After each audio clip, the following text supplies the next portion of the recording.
Hello दोस्तों, नमस्कार। मैं आपका online teacher, online tutor Vinish Sharma एक बार फिर से आपके सामने एक नई जानकारी, नए विषय के साथ उपस्थित हुआ हूं। दोस्तों, आज हम जिस बारे में चर्चा करेंगे वो है भारत के संविधान की प्रस्तावना। जी हाँ, भारत के संविधान की प्रस्तावना, जिसे उद्देशिका भी कहते हैं। आज मैं आपको उसी के बारे में कुछ बातें बताने वाला हूं। जैसे उसमें से कौन कौन से क्वेश्चन आते हैं, उसमें क्या संविधान संशोधन हुआ, क्या जोड़ा गया। तो चलिए दोस्तों शुरू करते हैं। सबसे पहले दोस्तों मैं आपको संविधान की उद्देशिका पढ़ाकर सुनाता हूं। दोस्तों, संविधान की उद्देशिका कुछ इस प्रकार है।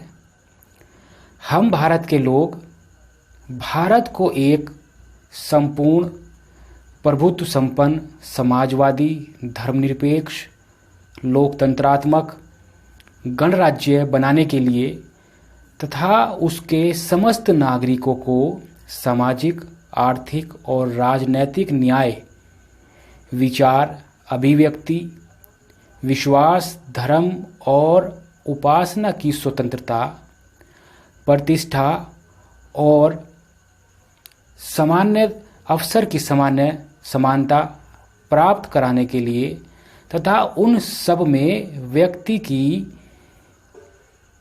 गरिमा और राष्ट्र की एकता और अखंडता सुनिश्चित करने वाली बंधुता बढ़ाने के लिए दृढ़ संकल्प होकर अपनी इस संविधान सभा में आज दिनांक 26 नवंबर 1949 विक्रमी संवत 2006 को एतत् द्वारा इस संविधान को अंगीकृत, अधिनियमित और आत्मसमर्पित करते हैं। दोस्तों, ये संविधान की उद्देशिका, संविधान की प्रस्तावना थी। दोस्तों, कई बार क्वेश्चन आया है कि संविधान की आत्मा किसे कहते हैं। संविधान की आत्मा दोस्तों इसी प्रस्तावना को, इसी उद्देश्य को कहते हैं। एक क्वेश्चन और दोस्तों जो कई बार आया है कि संविधान की प्रस्तावना का प्रस्ताव किसने रखा संविधान सभा के सम्मुख। तो दोस्तों इसका आंसर भी बहुत ही आसान है, वो है पंडित जवाहरलाल नेहरू ने। जवाहरलाल नेहरू ने संविधान की प्रस्तावना का प्रस्ताव सबसे पहले संविधान सभा में रखा। दोस्तों, बात आती है इसमें कुछ महत्वपूर्ण शब्द को जोड़ने की।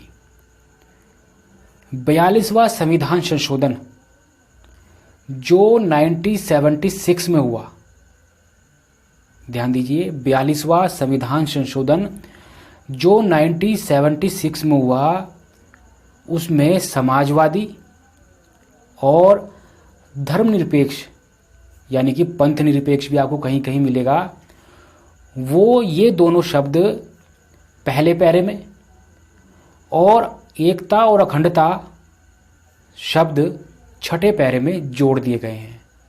कई बार क्वेश्चन आया है कि 42वें संविधान संशोधन में कौन से शब्द जोड़े गए हैं, 42वां संविधान संशोधन कब हुआ है, 42वां संविधान संशोधन किससे संबंधित है। तो दोस्तों 42वां संविधान संशोधन जो 1976 में हुआ है, उसमें एकता और अखंडता, समाजवादी और धर्मनिरपेक्ष या पंथ निरपेक्ष शब्द जोड़े गए हैं।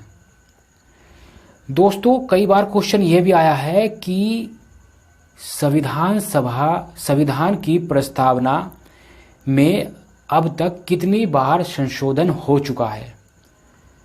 तो दोस्तों इसका आंसर है केवल एक बार।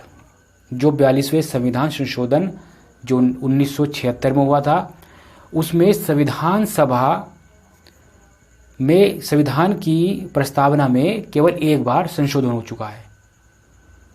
दोस्तों ये थी संविधान की प्रस्तावना, संविधान की उद्देशिका। आप मेरे चैनल को लाइक कीजिए, शेयर कीजिए, सब्सक्राइब कीजिए और मेरे फेसबुक पेज को भी आप फॉलो कर सकते हैं एक नई जानकारी के साथ। मैं विनीत शर्मा आपके साथ में फिर आऊँगा। तब तक के लिए दोस्तों नमस्कार।